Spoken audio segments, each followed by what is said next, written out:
ओम शांति। 11/4/73 परिवर्तन। प्रैक्टिकल मूर्त बनाने वाले सर्वगुण संपन्न बाबा बोले, वर्तमान समय को परिवर्तन का समय कहते हैं। इस समय के अनुसार जो निमित्त बने हुए हैं उनमें भी अवश्य हर समय परिवर्तन होता जा रहा है। तभी तो उनके आधार से समय परिवर्तन होता है। समय एक परिवर्तन का आधार है।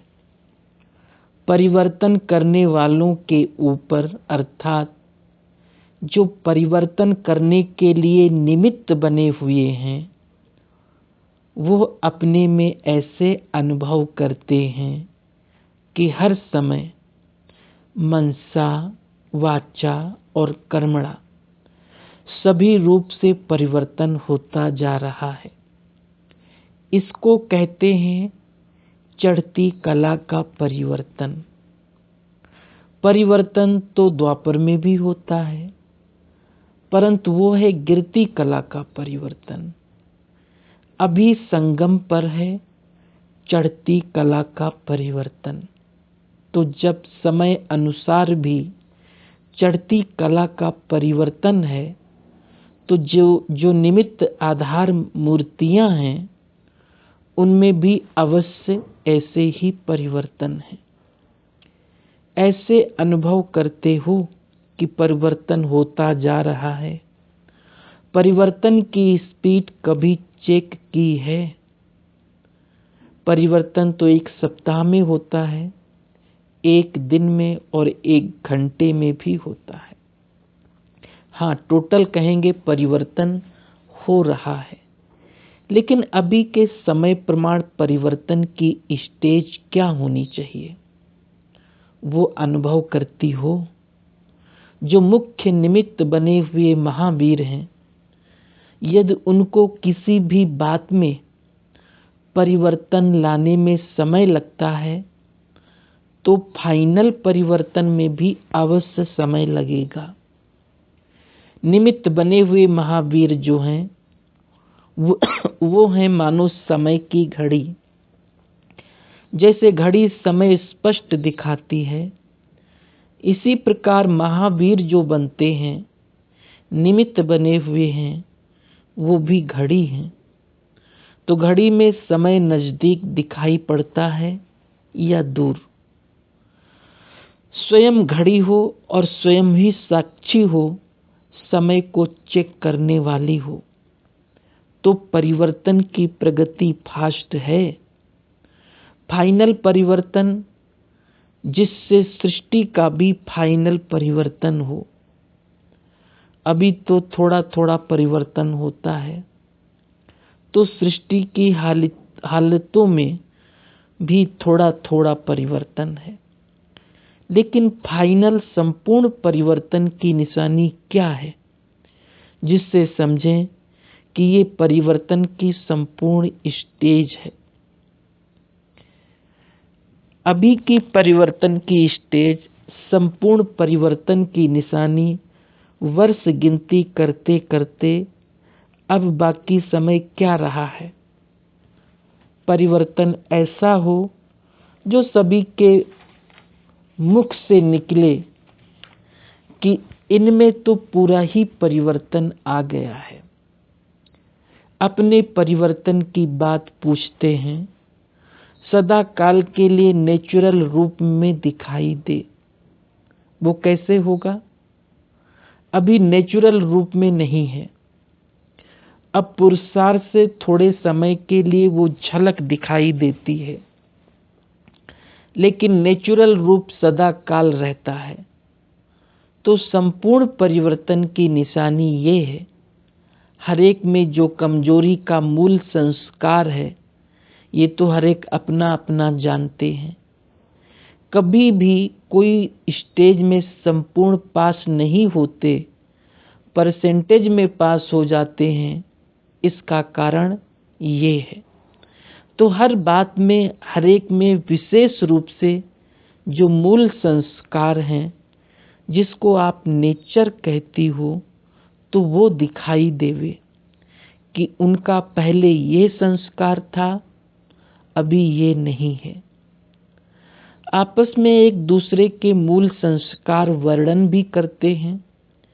ये पुरुषार्थ में बहुत अच्छे हैं, लेकिन ये संस्कार इनको समय प्रति समय आगे बढ़ने में रुकावट डालता है। उन मूल संस्कारों में जब तक पूरा परिवर्तन नहीं हुआ है, तब तक संपूर्ण विश्व का परिवर्तन हो नहीं सकता। सभी में संपूर्ण परिवर्तन हो, वो तो दूसरी बात है, वो तो नंबरवार रिजल्ट में भी होता है। लेकिन जो परिवर्तन के लिए मूल आधार मूर्तियां हैं, जिनको महावीर और महारथी कहते हैं, उनके लिए ये परिवर्तन आवश्यक है। जो कोई भी ऐसे वर्णन ना करे कि इनके ये संस्कार तो शुरू से ही हैं, इसलिए अब परसेंटेज में भी दिखाई देते हैं। ये वर्णन करने में नहीं आए, दिखाई ना दे, इसको कहा जाता है संपूर्ण परिवर्तन। अगर जरा अंश मात्र भी है तो उसको संपूर्ण परिवर्तन नहीं कहेंगे। साधारण परिवर्तन महारथियों से थोड़ी पूछेंगे। जो विश्व परिवर्तन के निमित्त बने हुए हैं, उनकी परिवर्तन की स्टेज भी और से ऊंची होगी। तो ये चेकिंग होनी चाहिए, रात दिन का अंतर दिखाई दे। इस पर ही लकी स्टार्स का गायन है। ज्ञान सूर्य, ज्ञान चंद्रमा तो अपने स्टेज पर हैं, लेकिन संपूर्ण परिवर्तन में लकी स्टार्स का नाम बाला है। वर्तमान समय साकार रूप में फॉलो तो सभी आप लोगों को करते हैं। बुद्धि योग से शक्ति लेना, बुद्धि योग से श्रेष्ठ कर्म को फॉलो करना, वो तो माता पिता निमित्त हैं। लेकिन साकार रूप में अब किसको फॉलो करेंगे? जो निमित्त हैं। तो परिवर्तन का ऐसा उदाहरण बनो, वर्ष में एक दो बारी भी ऐसा संगठन हो जाए। हर समय के संगठन में अपनी चढ़ती कला का परिवर्तन हो। जैसे जो वर्ष बीत चुका है, उसमें स्नेह, संपर्क, सहयोग, इसमें चढ़ती कला और परिवर्तन है। अभी संपूर्ण स्टेज प्रत्यक्ष रूप में दिखाई दे। इस वर्ष में यह परिवर्तन विशेष रूप में होना आवश्यक है। अब धीरे धीरे प्रत्यक्षता के लिए जानबूझकर बम लगाने शुरू किए हैं ना। जब धर्म युद्ध की स्टेज पर आना है, आप लोग एक बात में ही हार खिला सकते हो कि धर्म और धारणा उन लोगों का प्रैक्टिकल नहीं है, और परमात्म ज्ञान का प्रूफ आपका प्रैक्टिकल लाइफ है। एक तरफ धर्म युद्ध की स्टेज, दूसरी तरफ प्रैक्टिकल धारणा मूर्त की स्टेज। अगर इन दोनों का साथ ना होगा तो आप लोगों की चैलेंज है प्रैक्टिकल लाइफ की, वो प्रत्यक्ष रूप में दिखाई नहीं देगी। जैसे जैसे आगे जाते हो, वैसे इस बात पर भी अटेंशन देना है। प्रैक्टिकल में ज्ञान अर्थात धारणा मूर्त, ज्ञान मूर्त व गुण मूर्त, मूर्त से भी वो ज्ञान और गुण दिखाई देवे। आजकल डिस्कस करके अपनी मूर्त को सिद्ध नहीं कर सकते, लेकिन मूर्त से उनको एक सेकंड में शांत करा सकती हो। एक तरफ भाषण हो, लेकिन दूसरे तरफ प्रैक्टिकल मूर्त भी हो, तब धर्म युद्ध में सक्सेसफुल होंगे।